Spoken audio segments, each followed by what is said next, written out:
Welcome to Manitoba Bushcrafting and Reviews. This is Alex, and I've done reviews on both these jackets lately. Both of them have undergone a lot of testing. This one more so than this one. This is the Gen 1 parka from the ecwcs system, and this is Gen 3, level 6. This one's level 6. This one I don't know where it fell into category-wise or whatever. But there's been a couple people online that have compared these two jackets, and I'm just going to do the same thing again, but maybe cover stuff that the other people missed. Like for example, the hood on the Gen 1, if you buy it brand new, you can find the fake fur that goes around it. I never knew what these buttons and Velcro were for, but then I figured it out on YouTube searching and stuff like that, and it's for fur that goes around it. Anyways, we'll start with the Gen 1, because this jacket was probably issued in the mid to late 80s. It is a two-way zipper on it. It has button snaps, no Velcro. And this is 3-ply Gore-Tex, so 3-layer Gore-Tex, I do believe, as where the Gen 3 is 1 or 2. I'm not too sure on that, because there's been different contracts made out for this one to be manufactured, and they change things up just a little bit. So I'm not sure if that's 1 or 2. It's really thin, like really, really thin compared to this. This is heavy and thick feeling. From my experience in the Manitoba winters, which it can reach minus 45 at times Celsius, this jacket, even though it's heavy, you still need a liner or a jacket underneath it or whatnot, because it gets really, really cold in those temperatures. The Gore-Tex, even though it's windproof, it still gets cold. Anyhow, it's got button snaps, double storm flap, two-way, heavy duty YKK zipper. Both these jackets are manufactured by Tenier Industries, and they do a lot of military clothing. I have the US modular sleep system, and it's also made by Tenier Industries, except for the bivvy. The bivvy, I do believe that I got, came from some other manufacturer, and it is it was a Marines bivvy, I do believe. This one has pockets. This one's got Velcro and button snap pockets right here. The part that I wanted to show you guys that isn't in the other people's video on YouTube when they compare these jackets, and that is that there's Velcro pockets. Hold on, here, I'll just pause for a second. Yeah, as I was saying, there's Velcro pockets here, and they go the whole breast of the jacket, probably down to right about here and right to there. And those are on both sides of the storm flap, so there's another one right there. You can see the Velcro.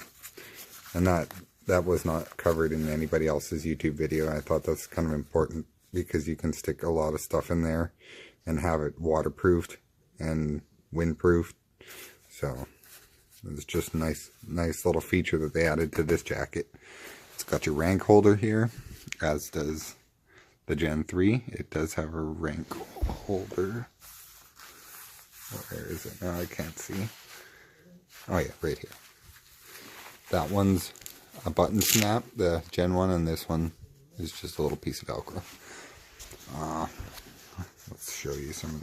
This is a more rugged jacket. I would not worry about walking through really dense brush in this jacket. This one, on the other hand, I would. They would rip.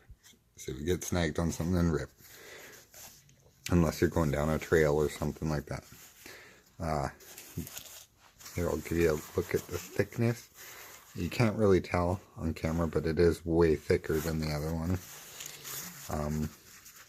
The Velcro seems more beefed up, like these little fasteners or wrist tensioners They're a lot skinnier, and the piece of Velcro on it is a lot smaller. Got another pocket here, button snap and Velcro. Going into the jacket now. Sorry guys.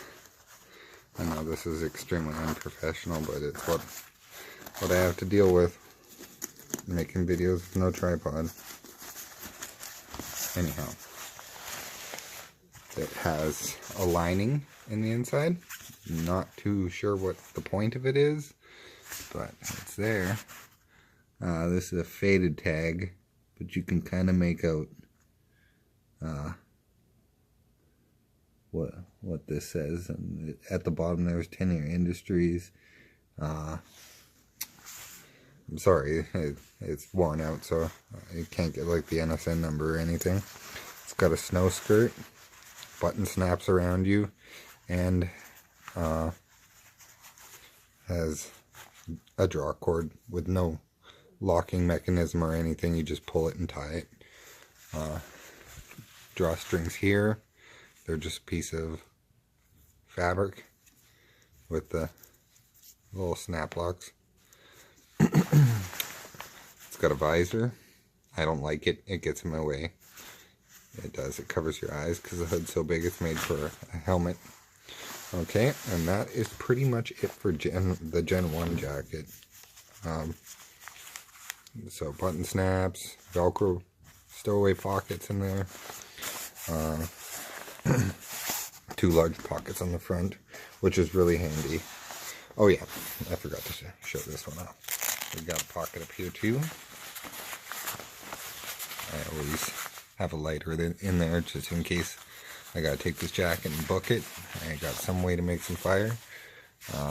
Under here they got pit zips for ventilation. And with my experience, they've been really sticky, but when I got this jacket, it was well used. So I'm not going to beak a 30-year-old jacket for not being brand new, especially used. So pit zips on each side for ventilation. Little notepad pocket there. And that's that. The hood doesn't roll up. And yeah, reinforced elbows. I do gotta say that. Reinforced elbows. And that's pretty much it for Gen 1. Now, everybody's seen this because I just put videos out on it. This Gen 3 hood rolls up. The little things that I noticed, like look at that piece of Velcro. That's really, really tiny. They could have beefed that up a little bit more. But you got to take into account that they're going with lightweightness. Like, they want all their new equipment lightweight. So that's probably why they did it. Every little bit helps. Got drawstrings down at the bottom. So does the Gen 1, but they're not a string like I showed you. Or they're not shock cord. They are a string, literally. And I showed you that already. Instead of button snaps, it's Velcro on this, which is it's kind of noisy. You'd think for the military they wouldn't want you doing that all the time, but that's the way it is. Both of these are Gore-Tex.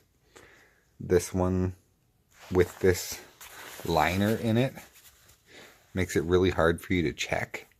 After the jacket's got this old, I like to check and make sure that all the tape isn't lifting. It's sealed, and I did go through it and seam sealed it in places where the tape was just starting to lift in the corners. As for this one, you can pretty much see all the tape because it's just a shell. And it's not really hidden from you like in the other one. You can go through, turn it inside out, and check all your seams and make sure it's still functional. What I don't like about this is these pass-through pockets. I have not had issues with them, but this fabric doesn't cover that zipper very much. And say it's just pouring rain, it's going to bead off down here and probably go underneath this flap and then end up going through the zipper. I haven't had torrential rain yet to test it, but that seems like it could be a possibility. And I'm not a fan of those. I think they should have made it come over to right about there and had a Velcro thing, strip to fasten it to. Everybody who's watched my videos has already seen my review on this, and I did a demonstration about rolling the hood up and stuff like that, and I showed what it looks like on you. So everybody who's already seen those videos, sorry, but I gotta cater to people who haven't as well. And this has a double two-way zipper or whatever, two-way zipper. It's also YKK, and it functions from the bottom and from the top, so you can get at your goodies on the bottom or take a leak. No other pockets on this. Like, these aren't pockets right here. They're pass-through pockets, so you can get at your stuff underneath. And they're in a silly place, because unless you're wearing a flick or like a tactical vest, you're not really going to be reaching up there to get at stuff. You're going to be reaching down here. So it was designed for the military, and that's why it is that way. It's not really designed for civilian use. But you could unzip it and I guess reach down. It'd just be kind of awkward.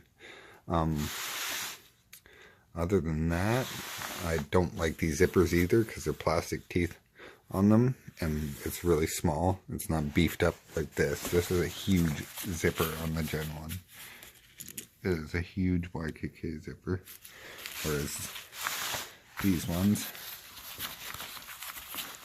here, I'll try and get it in the light. They were just really tiny.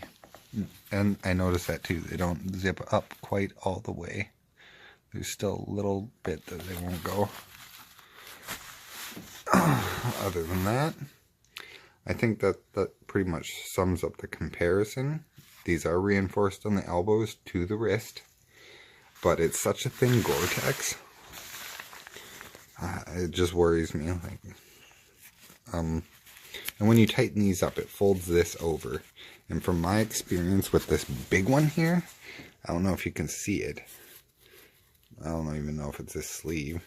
But it starts, your wrist rubbing against it when it's really wet, it starts to fray or wear out the material along here.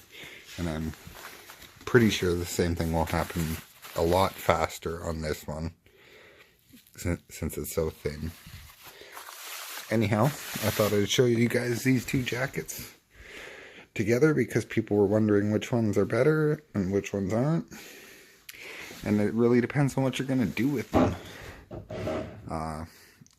This one would be better for high winds in the winter, I think, because it's so thick. This one, I haven't tested it yet, so I don't know yet. That one seems to absorb a little bit of water. This one doesn't. So, it is what it is. That one has a stowaway hood. This one does not. So Gen 1 doesn't have a stowaway hood. But if you can find it brand new, it usually comes with the fur that goes around the hood. I don't know why you'd want that, but it comes with it. I don't know. I don't know which one would... It depends on what you're using it for, and what you want to pay for it. These ones are going for about 110 bucks, brand new. This one's going for roughly around 150 bucks to 170 bucks, brand new, and those are Canadian prices. Like I said, you can go bushwhacking in that one, and you wouldn't have to worry too much about it getting ripped. Of course, it can get ripped. Anything can rip. But I definitely have less worry about this one getting ripped than this one.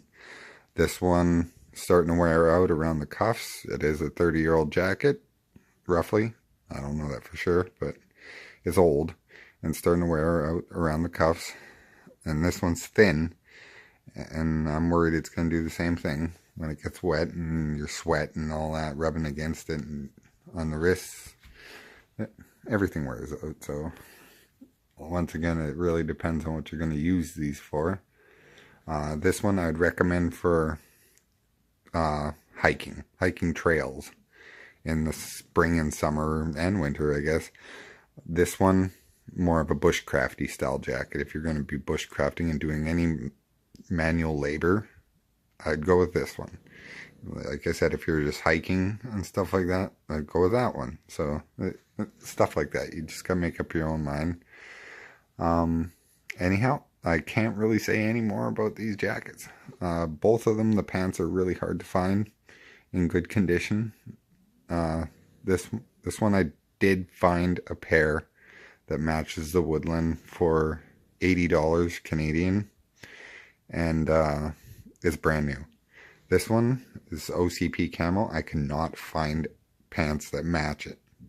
So I'll ask you again, if you know where to find pants for the OCP Scorpion W2 camo, shoot me a message or whatnot, and I'd be grateful. But yeah, the pants for those ones I do believe are on eBay right now, going for about $80 brand new, and they don't have many pairs left. So if you're looking for the pants for this jacket, hit up the Canadian eBay. Anyhow, like if you like, share if you want to share, and subscribe for more videos.